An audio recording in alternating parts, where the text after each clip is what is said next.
ഏറ്റവും പ്രധാനം, അതായത് ധർമ്മത്തെ കൂടുതൽ ഉറപ്പിക്കുക എന്നുള്ളതാണ് ആത്യന്തികമായിട്ട് ഇതിൻ്റെയൊക്കെ ലക്ഷ്യം. അതിന് എനിക്കെന്ത് ചെയ്യാൻ കഴിയും, എൻ്റെ എല്ലാ പരിമിതികളും നിർത്തിക്കൊണ്ട് എനിക്കെന്ത് ചെയ്യാൻ കഴിയും എന്നുള്ളൊരു ചോദ്യത്തിന് ഏറ്റവും പ്രാഥമികമായിട്ടുള്ള ഉത്തരം നിങ്ങളുടെ ജീവിതത്തിൽ ധർമ്മത്തെ ആചരിക്കുക എന്നുള്ളതാണ്. ഇപ്പം നമ്മളൊരു പുസ്തകം, ആ ഒരു വിദ്യയുള്ളൊരു പുസ്തകം അലമാരിയിൽ വെച്ച് പൂട്ടിയാൽ അതിൻ്റെ വിദ്യ നമുക്ക് കിട്ടില്ല. കുറച്ചുകൂടി നല്ല ഇത് ഞാൻ അങ്ങനെ കുറച്ചൊന്നും കാണുന്നതല്ല. എല്ലാ ദിവസവും പൂജ, ആരതി ഇതൊക്കെ ചെയ്തു കഴിഞ്ഞാൽ പുസ്തകത്തിന് തകരാറൊന്നും സംഭവിക്കില്ല. പക്ഷേ പുസ്തകത്തിലെ വിദ്യ നമ്മുടെ ഉള്ളിലാവില്ല. പക്ഷെ എല്ലാ ദിവസവും അത് തുറന്ന് അതിനെ പഠിച്ച് സ്വാധ്യായം ചെയ്ത് അതിനധികാരിയായ ഗുരുവിൽ നിന്നുള്ള ഉപദേശം സ്വീകരിച്ച് അത് മുന്നോട്ട് പോകുമ്പോഴാണ് ആ വിദ്യ നമ്മളിലേക്ക് പ്രവേശിക്കുക. അപ്പം അതുപോലെ ധർമ്മത്തെ സംബന്ധിച്ചിടത്തോളം എന്താണ് ധർമ്മം എന്ന് പറഞ്ഞാൽ ആചരണങ്ങളാണ്. ആ ആചരണം ഏറ്റവും ലളിതമായിട്ട് നമ്മുടെ പൂർവികന്മാർ നമുക്ക് പകർന്നു തന്നിട്ടുണ്ട്. പഴയ കാലത്തെ കേരളത്തിനെ കുറിച്ച് ചിന്തിക്കുകയാണെങ്കിൽ ഇപ്പോൾ ഒരു ചിത്രകാരനോട് പഴയൊരു കേരളീയ വീട് വരയ്ക്കാൻ പറഞ്ഞാൽ, അല്ലെങ്കിൽ പഴയ ഫോട്ടോകൾ നമ്മൾ ഇതായിട്ട് മാസികകളിലും ചിത്രങ്ങൾ ഇതിലൊക്കെ വന്നിരിക്കുന്ന ഫോട്ടോകളാണെങ്കിലും കേരളീയമായ വീട് എന്ന് പറഞ്ഞാൽ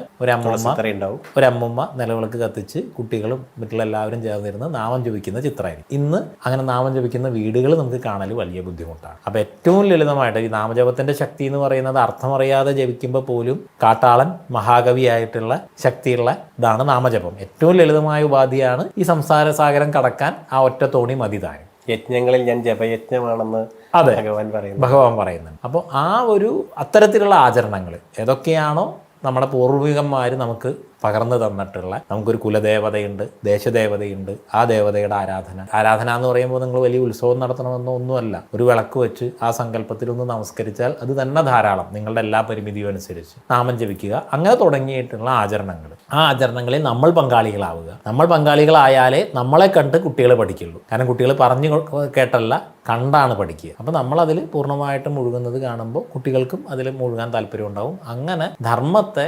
ആചരണങ്ങളിലൂടെ സ്വന്തം വീട്ടിൽ, ജീവിതത്തിൽ ഉറപ്പിക്കുക എന്നുള്ളതാണ് ഇതിന് ചെയ്യാനുള്ള ഏറ്റവും പ്രാഥമികമായ കർമ്മം.